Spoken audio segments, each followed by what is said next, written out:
Welcome back to another episode of Dungeon Hammer, brought to you by One Mind Syndicate. I am your host, Gershwan, and I'm here with my two co-hosts. Docile Creature. And the Sound Alchemist. And today we're going to be talking about world building in D&D, why it's so important, why you need to do it, and how you should do it.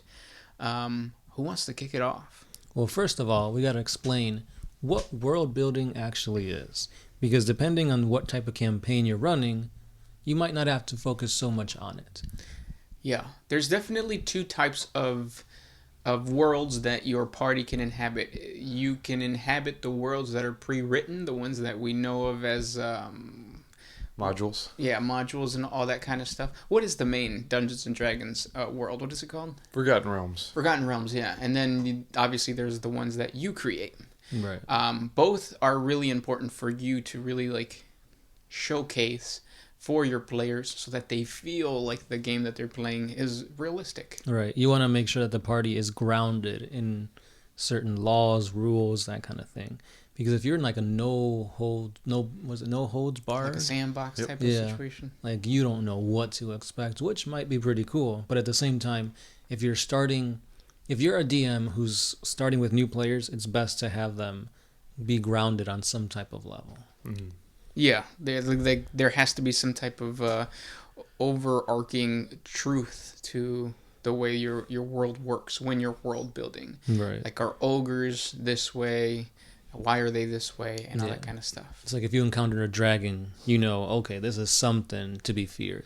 Yeah, and this is definitely a podcast for a GM or a DM, just because a lot of world building will actually never get to your players, right? Yeah. Mm-hmm. Well, potentially. Right. So I guess for modules and stuff, you don't really have to world build all that much, but I guess world building when you're going to run a module is just learning about the world that you're putting your characters in, not one that you created yourself. I think you still have to world build, kind of like make it your own, Yeah. but it's not a lot of work involved. But I think mainly what we're going to be talking about is homebrew worlds. Mm-hmm. And I've seen two approaches to this, top down and bottom up. A lot of people, most people I see say that you should do bottom up because it's less work, which is basically start with one town, flesh out that town, and whatever the character, like basically flesh out whatever direction the character is going. But you might not know what direction they're in. So how do you know how to prepare for that? Well, basically, you flesh out a small area of your world, and Mm-hmm. then you say, "Oh, we're going to go to this area," and you flesh it out session by session as they unveil that part of the world. Yeah. I see the huge benefit in that because I did the opposite. When I was building my very first campaign, I built like the map and like the world, and I knew like the big places. But then when you guys wanted to go to a specific place, I know you guys had to go through like 4 different towns that I hadn't prepared yet. So I was like, oh shit, what am I going to say for that? And if you do that method, the Top down. bottom up, then it's not as much of like you prepare all the stuff that your players might not see. Yeah. So you're not wasting your time. So if you're short on time and you just need to kind of like, you have a certain X amount of time to prepare every week or whatever, and you're the DM, then the bottom up method is probably the best thing to do for you. Yeah.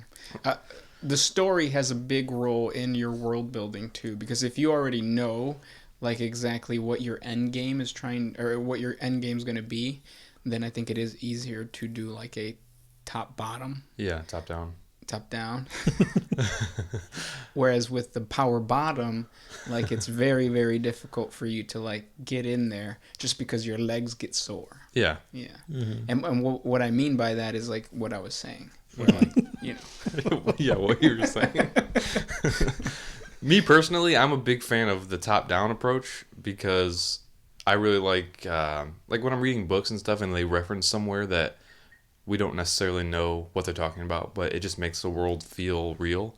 Like people are talking about other places. Yeah. Whereas if you just have this one town figured out, nobody in that town is going to be talking about some place that you never fleshed out. Mm-hmm. Right. So it feels more Realistic to me, yeah. If I have a vague skeleton of the entire world and then kind of flesh it out the rest of the way as they're kind of moving through it. Yeah, because if you're in a town and it's like everybody in this town was born and raised in this town and they've never ventured out, That's like, what it'll feel like too. Yeah. If you just flesh out that town, it'll feel very insular.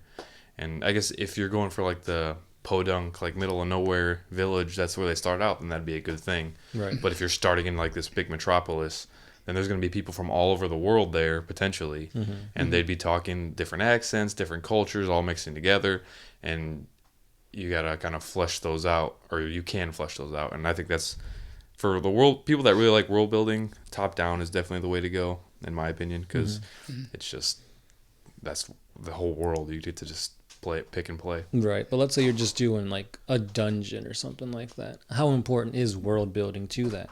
Or should you just focus on everything in the dungeon, not so much outside? Well, what I found out is that when you're doing just like an individual dungeon, you're just fleshing out your dungeon, there's still a lot of opportunity for you to throw in little bits and pieces of something that you haven't created yet, and you have no idea what you want to do with, but you think are fun things to throw out there. One of the examples that I have is when I had you guys in the dungeon.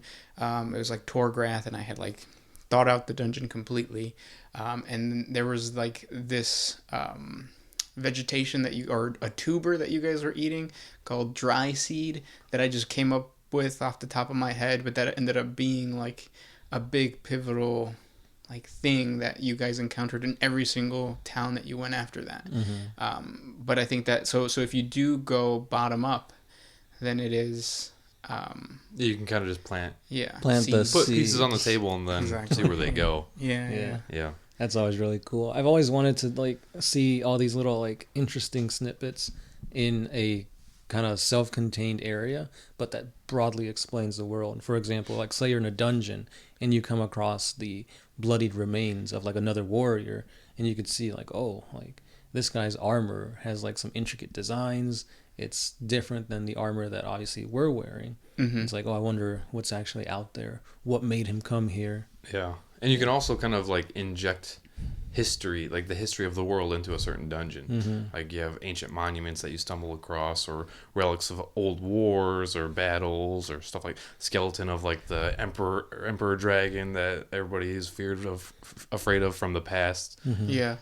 I think Lord of the Rings did a really good job of... it was either Lord of the Rings or The Hobbit. No, I think it was The Hobbit. The Hobbit did a really good job of doing this when they went when they were being chased by like orcs, and then they found all these swords that were crafted by the elves, and then later they found out that or when they finally reached the elves, then they were able to like introduce the swords, and they were like, oh, these swords have names, and they named them. And I think that I used that little bit of the Hobbit lore for inspiration whenever I'm world building, building my campaigns and stuff like that.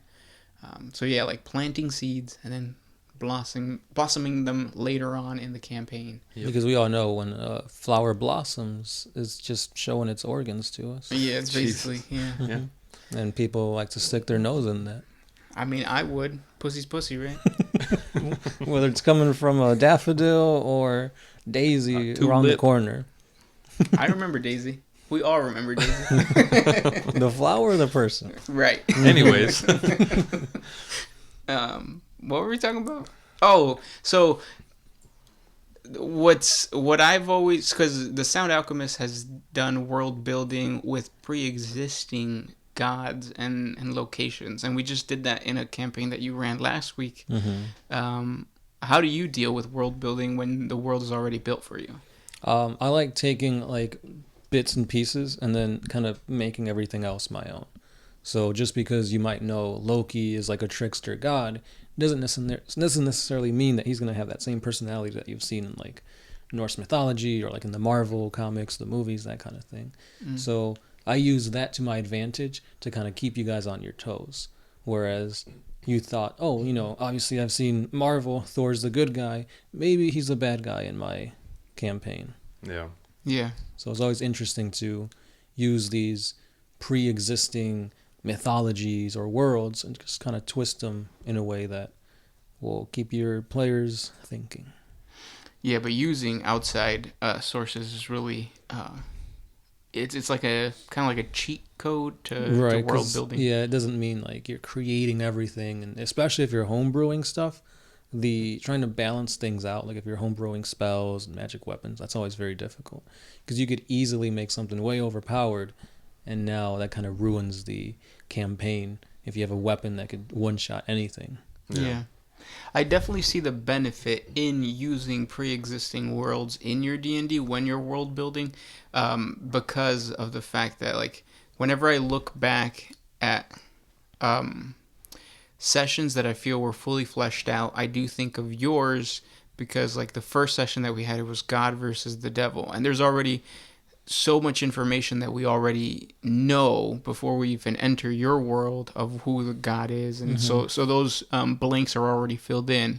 Whereas you look at a DM that has a world completely blank, it exists blank in your mind because there is no, the holes Past can't be knowledge, filled yeah. in. So yeah, I definitely think that when you're world building using, like, gods and stuff like that is really important. Gods that already exist. Yeah, and that goes for basically every aspect of world building: cultures, cities, geography. Like, steal all that stuff from pop culture and just well-known stuff, because even if you change it a little bit, your players might not recognize what it is exactly, but it'll be a little familiar tingle in the back of their mind, and they'll say, "Oh, this is really cool. This is familiar to me somehow." And that's a good Bridget thing. B played this character in this one movie. It's like, oh, okay. Yeah. MILF. Exactly. Yeah. Now, in your opinion, is it easier to run a module or something that you're homebrewing as the DM? I've never run a module. I have.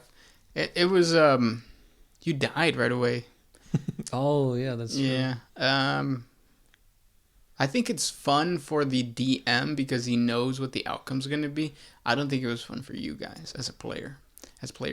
Because I believe it was just, I don't think you were there, docile creature. Yeah, I don't think so either. Yeah, because everything felt very, very railroady. Yeah. Like the setting didn't seem as grand as normal, Mm-hmm. and I think that's kind of limiting the possibilities of what you can do. And it was the opposite feeling for me as a DM. Like, when I was DMing you guys and you guys were telling me what you guys were going to do to the dead body, it was like, oh, this is going to trigger this and this is going to trigger that in the future. So, like, it was more, I guess the world was more fleshed out because of your actions to me as a DM, but as players, it really wasn't. And I think that's another thing about world building. You really need to be good at, as a DM, you need to showcase Cause and effect. Yeah. And also, don't be afraid to kind of break out of the confines of the module. Like, if they do something that the module doesn't account for, just roll with it and do something else new and go in a completely different direction. If you're confident enough with your improv skills and your knowledge of the world that you can do that. Yeah. So, would you rather be the DM for a module or the player then? Well, I've read a lot of modules, so I think I would rather be a DM than a player, because then I know what's gonna happen. Like, if somebody runs the Strahd, the Curse of Strahd, I know what the gist is. So it's difficult for me as a player to get my character to act that way. Yeah. There's no mystery. Whereas if it's like something completely Homebrewed. Yeah, then it's like, oh, what if cool, the exact same thing as Strahd, but they're renaming everything? Then that's perfect. I mean, at some point, I think the players would catch on. Figure it out, yeah. Yeah, but I think it would be it is more fun than just running or being a player in a module that you already know. I think I'd rather be a player for two reasons. One is I love to world build, and I don't want somebody to just world build for me. And two, I really want to be a player, like, because the great thing about those modules is that, like, multiple groups can go through the same module with completely different things, and we can talk to each other and be like, oh, how did you handle this situation? Be like, oh, we did it way differently. Our group didn't have a healer, so we had to do this, or something like that. And you can it's kind of like playing a video game in D&D. You can talk about, like, different ways that you handle a situation and just, like, have those conversations. I think that'd be really fun. Yeah, that's why like competitive D&D. What is it now? What is it called now? I have no idea.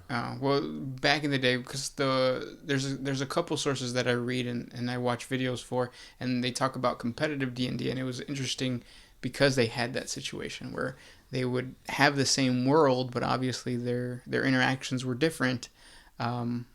Unfortunately, I don't think that really could happen in a homebrew setting. No, I mean, unless the same DM ran the same adventure for multiple groups. Right. Yeah. But I think that would be boring as a DM to kind of running the same thing over and over. More than like twice, I would get sick of it. Yeah. That's interesting. Competitive D&D. Like I've never even heard that phrase before. Yeah. Competitive make believe. No. So I think probably the reason that it doesn't exist anymore is because it was difficult for one DM, or it would be difficult if you carry over a character from one DM to another, because like obviously the levels are different.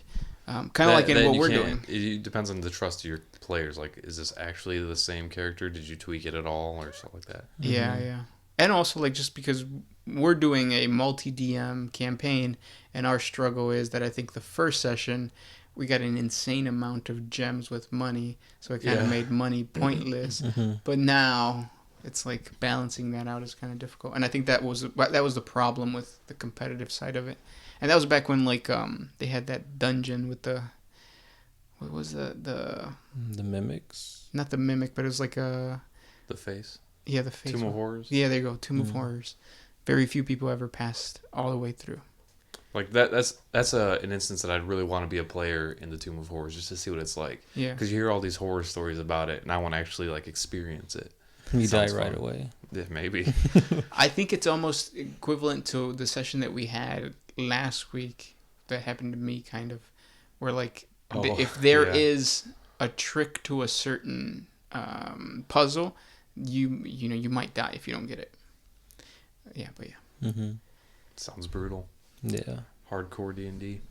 But I mean, that's the thing about D&D. It's like, do you take your time with everything, or do you take chances? Yep. And I feel like that is really something that you have to, as a DM, be ready for. Like, punish people or reward them for the way they tackle things. And I think that's what makes the whole world building thing a little bit harder if you're trying to create something that's not really based in reality.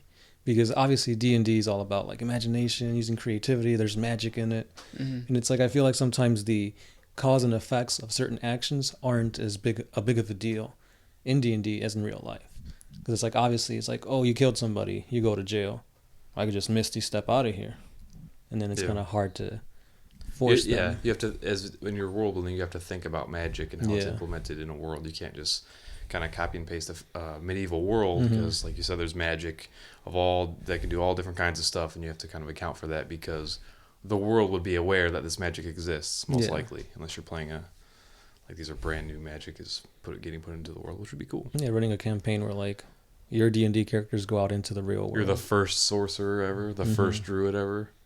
That'd be fun. Yeah. It's, I just got shot. It's okay. Cure wounds. Does that work that way? No. Yeah, I cured your wound, but now you got a bullet still stuck inside you. It's like Wolverine in the movie. He got shot in the head. He just squeezes his forehead and the bullet just pops out. But that should hurt. Probably, yeah. He made faces. Cute ones. So when you guys, because you've built a world, you built a world. Where did you start? Like, what is the first thing when you first? I'm gonna start building a world. What's the thing you started with? Turned on Pornhub. Nice, Bridget B. Because like I wasn't even watching it. Just the noises gets me in a creative mood. Whoa, I'm gonna have to talk to you after this podcast. But yeah, my world's always started, I guess you could say, from the top down, because I started with the pantheons. What does each god represent? What do the followers of these gods do to appease them? And that kind of creates the culture for that. I'm the same boat. I start with the pantheon, because in traditional creation myths, that's where everything starts, is with the gods. Yeah, so humans believe the gods. Yeah. And then the gods create the world. The world is populated. They create races and stuff like that. Yeah. Yeah. What about you? So I went into kind of the same thing as you guys, but not pantheon. I did like societies. So I created the societies that inhabit my world first, and how they would interact with each other, and then I plopped you guys into it and what your role would be into it, in the the societal situation. Yeah. So like making cultures for each kind of area. Yeah. That's kind of what I'm doing right now. This new world that I'm making is trying to start with like make each culture different from like the stereotypical. Yeah. Because it seems I just wanted to have something fresh and new. Mm-hmm. But I guess the key was that I did try to base it off of a pre-existing culture. So it's like the people out in, because I wanted to do like Western, so obviously I wanted to give that theme of like cowboys and Indians type of situation. You wanted to have the whole world be like a Western theme? Just the location that you guys are going to be playing in. But yeah, I wanted to focus on that. So I didn't flesh out the full world. I just fleshed out the continent that you guys, well, not even the full continent, but just the portion that way you guys were there. I guess that's a good point. When you're starting to make a world, think about like the atmosphere, the theme. Is there like a certain, what's the word I'm looking for, aesthetic or feel that you're trying to go for? You can make like a Western world or a water world or something like that. Because I think it also depends on the topography of the world. Like if your world is literally just an ocean planet, like how do people live there? Like how are their cities, if there are? Right. How do people survive? And that also depends on the characters that the people or that your players are going to be playing. How is there going to be a human where you can't breathe underwater? Yep. Yeah. And you got to kind of account for all that. And the opposite, if there's like barely any water on this planet, you're just like in a blasted hellscape. How do people survive? What kind of cultures rise up from living in that kind of environment? Stuff that you can think about. The one thing that we haven't touched yet on this world building thing is how much of an impact do your players actually have on the world before it begins? Like, is their backstory directly tied to something that you're creating, or are these like extra planar beings that just happen to be plopped in your world? Something that, since I kind of advocate for the top-down approach, you build a skeleton, so you don't try to flesh every single thing out. So that way, when your players make backstories, you can put that on the map. But also, when your players are making their backstories, they can have questions for you, like, oh, I want to play an elf that's kind of like a high elf, kind of proper and prim, all into magic. Okay, they belong in this kind of part of the map. This is kind of a place where there's a culture that's like that. So if you wanted to be there, that's fine. Or you can make a city somewhere else. And the best thing about top down is your players get to flesh out. You make the skeleton, and the players flesh out everything else. Like the more times you play in your world with different characters, the more your world grows from all the backstories that they give you, and you can just say, oh, that city now exists because you're from there, and then maybe 5 campaigns down the line, other group of players visits that city, and it's just makes your world feel real. Because it really sucks if you already created your world and then somebody plays a Minotaur and it's like, crap, there's no Minotaurs in my world. Yeah. Well, that's another thing. As a DM, it might be controversial, but don't be afraid to be like, there are no X in my world. There are no Minotaurs or whatever in my world. Yeah. As long as there's like a reason or... There's like a war and they all got wiped out. There's a pandemic. To be fair, though, in the world that I run in now, there's no Dragonborns just because, like, I really like lizard folks. I wanted to raise them up, and Dragonborn are kind of redundant to me. So I just like, you know what? No Dragonborn. What if somebody's dead on playing a Dragonborn? Would you say, last surviving Dragonborn? Or I would probably have it be a new race. Like, you are the first Dragonborn. So basically reflavoring it. You still have all the traits and abilities as a Dragonborn, but you're not a Dragonborn. No, he'd be a Dragonborn, but it's like you're the first of your kind. Something like that. That's probably what I would do.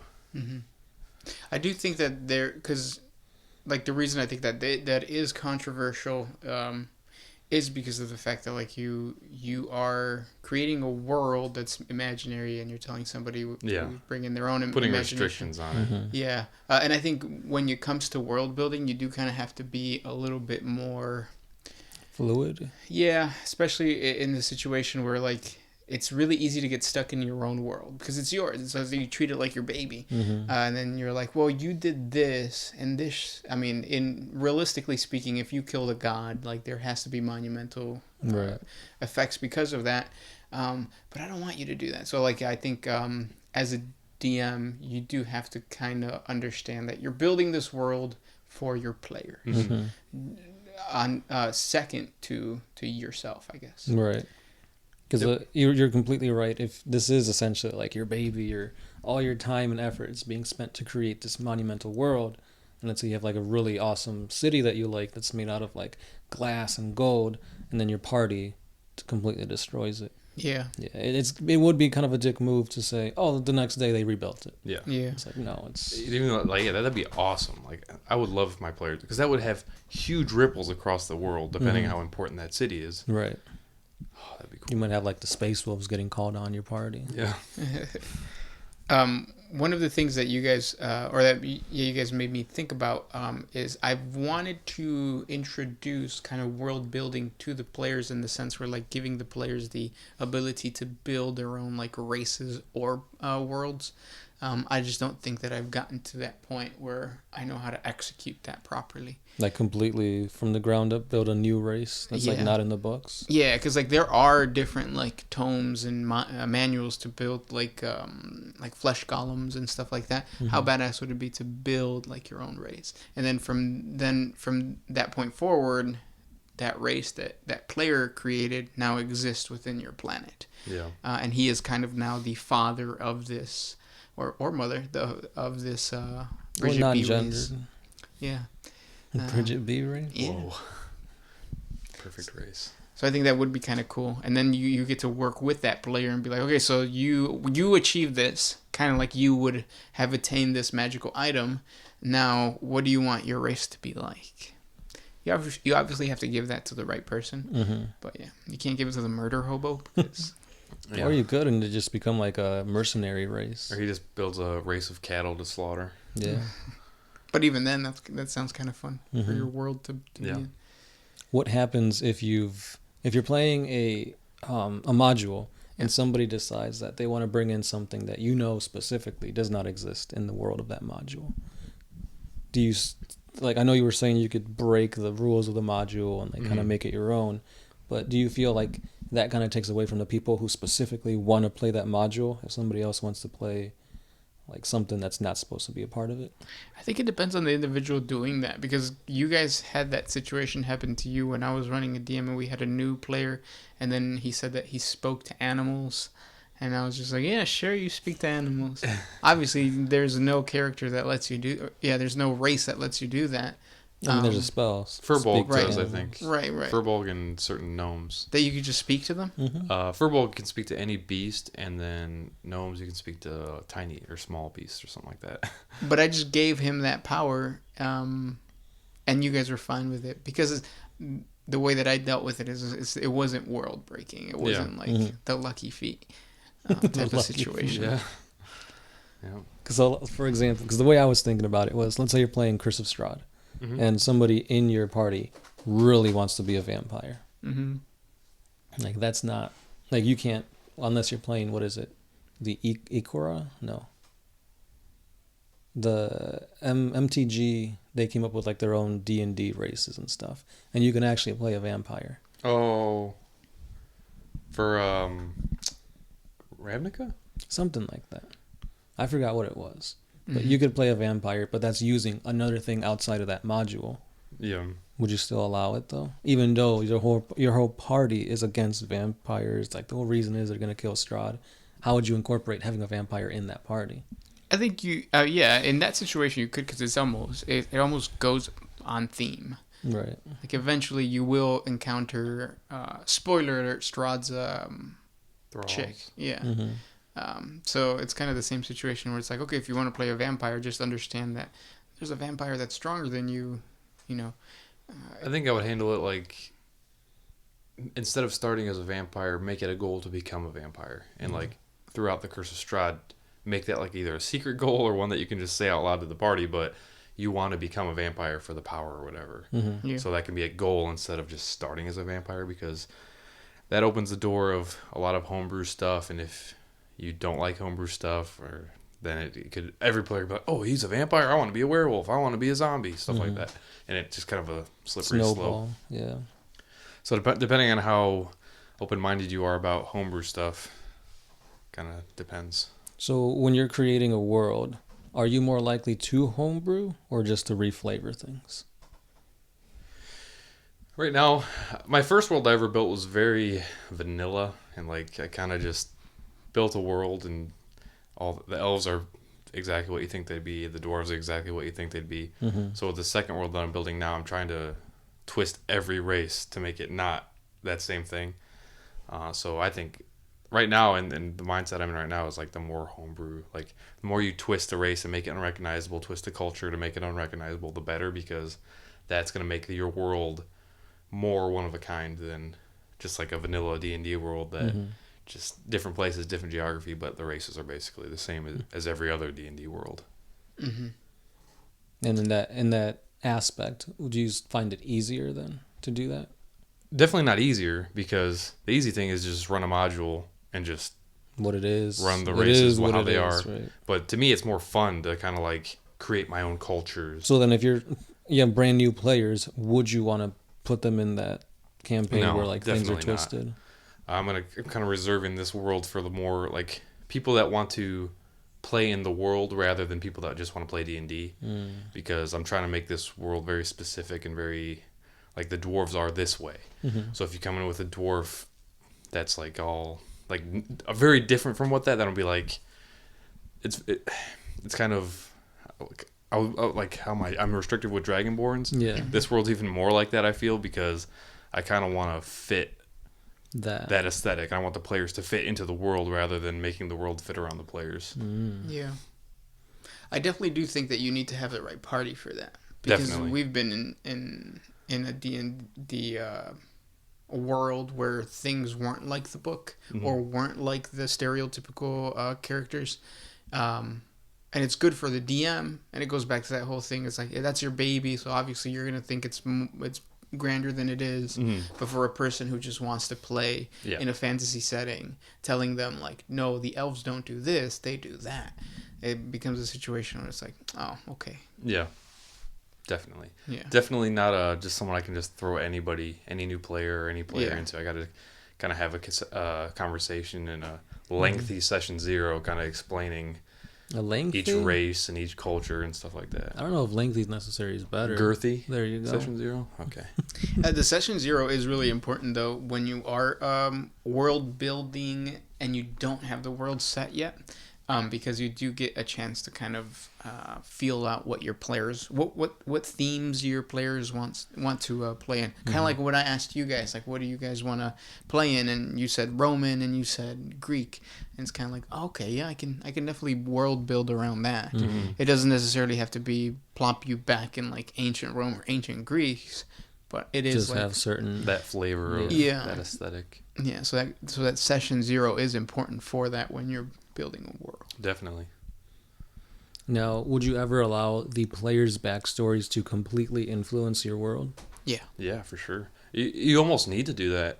Like, get the backstories from all your players and intertwine them together somehow to kind of make them want to stay together as a party, and also have it influence the world so that there's an adventure that happens. That's an ideal situation. It's not easy because some people give you like 2-sentence backstories and some people give you 2-page backstories.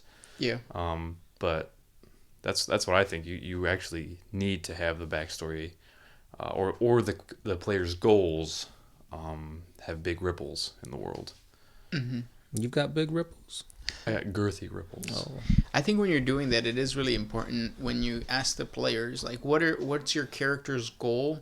You also need to like find out what the players, like how the player wants to play to begin with, because it would be really cool to kind of like God of War, the most recent one, the one when they're in like Norse mythology and stuff like that. You find out that kid is Loki, and you find Spoiler alert. Yeah, like he is. Oh yeah, if you guys are playing. Yeah, I beat it when it first came out. But it's one of those situations where, like, if you're a DM running that session, you want your players to be gods. You want them to interact with the world that you're building in a grander sense. Definitely. Like, rewarding players essentially will in turn reward you as the DM. Yeah. You treat them nice, you give them what they want, they're going to be more accepting to the craziness that you come up with. Yeah. Or not even like give them what you want, but like you put them in a world where like you have the potential to be great. Yep. You could squander that by like robbing people. Yeah. Doing hood rat shit, but there are adventurers for a reason in this world. Yeah. Like Can you imagine if people just went around into abandoned places and just killed things and took money out of them? Well, man, in this day and age, they still do. We don't call them adventurers, though. That's true. Yeah. No, that's the government's property. Give that King Tut's crown back or whatever. Yeah, but always keep that in mind, though. Like in D&D, your players should be trying, or I guess some players want to do things that are illegal or are not fun or safe in the real world. Mm-hmm. It's interesting. So having like a lawful world when your party wants to do hood rat shit. Or the opposite. Like if you feel like your characters are more murder hobo-y or have like a more grimdark world and where that's kind of the norm. Yep. There's like a lot of places where there are no laws. It's just survival of the fittest. Yep. Do you ever think it's a good idea to be very vague with like the lore of your world? You just plop them into a setting and have them figure it out instead of you kind of fleshing it out through like NPCs or just outright telling them like this is a world where it's all sand based and it's based on like Egypt and stuff like that. I've noticed that you guys have been like pretty shy about exploring the world. So I think not having an NPC tell you guys the lore just means that you guys will never find out what that lore is. I think that's just because the manner of the campaign that we're playing is our characters are constantly getting cycled from world to world. Mm-hmm. So I don't think my character cares to invest in a world that is not going to be in for very long. Yeah. Just personally. Yeah. Yeah, but even before that, like it was like, I feel like you do need to have an NPC to be there and be like, no, orcs are this, elves are that. Or show your players somehow, like right away. Right. Mm-hmm. Like the conflict exists because you just witnessed a murder or whatever. I think it also depends on what your player's relationship to the world is. Yeah. Like if they are extraplanar beings that are just being plopped onto this world, then it makes sense for them to not know anything. But if they've lived there their whole lives, then it would make sense for them to know something about the world. Right. Again, that's where like backstories might come completely in handy for something like that. Mm-hmm. But no, they have amnesia. Now they'll never know. You could do that too. They wake up. It's like a Skyrim situation. You're just like on the back of a wagon, prisoner. That's what happens in Skyrim? That's how every Elder Scrolls game starts. You're a prisoner of some sort. Oh. And you escape. Cool. How much or how well do you guys enjoy the homebrews as opposed to modules? Or does it not matter? Does it really? Do you think it depends on the DM or on the actual world? It depends on your circumstances too. Like if you don't have time to world build, don't have time to flesh all this stuff out, modules are perfect. Yeah. But when you have a lot of downtime in a quarantine, and you can just world build a lot. Then I definitely prefer. It's obvious, but the homebrew top down. Mm-hmm.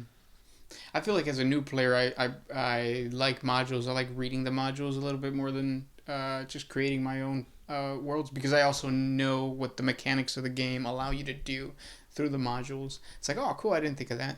Instead of me having to go out there and reinvent the wheel when it's like, oh, no, it was in the... That's a good point. Like, in new players, it kind of shows you how to run a game in the module, so you don't have to learn it from scratch. Like, why reinvent the wheel where this wheel works perfectly fine? I know. Why do you got to reinvent the wheel? To make it your own, yeah. I want a more girthy wheel. This wheel doesn't have enough... never mind. That much growth would just be sagginess at that point. But yeah. World building. And also be crazy about certain aspects of world building, because another thing that I've noticed is that, and that's between everybody here, the worlds still aren't as fantastical as they could be. Kind of like, so I was running that campaign where the mountain was walking towards you guys, and then one of you guys was like, oh, is the mountain the monster? And in my head, I'm like, fuck, that's way better of a monster than what I came up with. Well, I mean, it's hard to do that on the spot because you don't have stats for a walking mountain. Oh, but as a DM, don't be afraid to be like, oh, that idea was way better than mine. Let's go with that. Yeah. The mountain wakes up the next turn. Yeah. Oh, that'd be so cool. Fighting a mountain. That would have been really cool. Yeah, just go balls to the wall. It's your world. But yeah, I look at a lot of fantasy art, I guess, and I see all the stuff that gives me a lot of inspiration. But it's definitely true. we need to inject more fantastical environments into our Mm-hmm. world because we haven't had a lot of it in the games that we've played. Yeah, we could be doing so much more. Just hills and forests and stuff like that, which is fine to have those in your world, but like not just that, but like just be more descriptive. Yeah. Because I know I do this a lot where I have a really awesome image in my head, but because I'm thinking it, I'm like, oh, I don't need to describe it. Yeah, I think that's a DM thing everywhere. I do the same thing. Like I have an image in my head, so I think that I explained it properly when you guys have no idea. I said green mushroom cloud, and all my players thought I said green mushrooms. So I thought that's what you just said. Mushroom cloud. Oh, see, exactly. Yeah. I literally blew up my whole world with green mushroom clouds, and then the next session was like, oh, remember all those mushrooms that popped up? And I'm like, what mushrooms? Yeah, it was awful. Right, I do that last. It's like you walk into a room, and it's like I barely describe it, but in my head, it's like, oh, you guys are completely missing this whole clue right here, and it's because I never said it. Yeah. But then that also goes back to the fear that I think we were talking about in the mystery podcast, where like you don't want to over describe a certain thing because then it's like, okay, that's then the it's key. obvious. Yeah. So you have to find a balance between like describing things, and also have reward your party for being for exploring your world too. Yep. Mm-hmm. Yeah. But at the same time, I feel like maybe we're relying too much on the players saying, "Oh, well, can I try to perceive something?" Yeah. Mm-hmm. And then they never actually say, "Well, let me perceive," or "Let me look over here," and then that whole key description or item gets lost. Yeah, that's why the description has to make the player want to perceive. Mm-hmm. Yep. Yeah. But yeah. Yeah. If you guys have any other tips on how to world build, something that we're completely forgetting, let us know down in the comments. Because I'm pretty sure there's something huge that we're just overlooking. Bridget B. Well, we can never overlook that. With that said, this was Gersh1. Docile Creature. And the Sound Alchemist. And we'll be seeing you guys in the next one.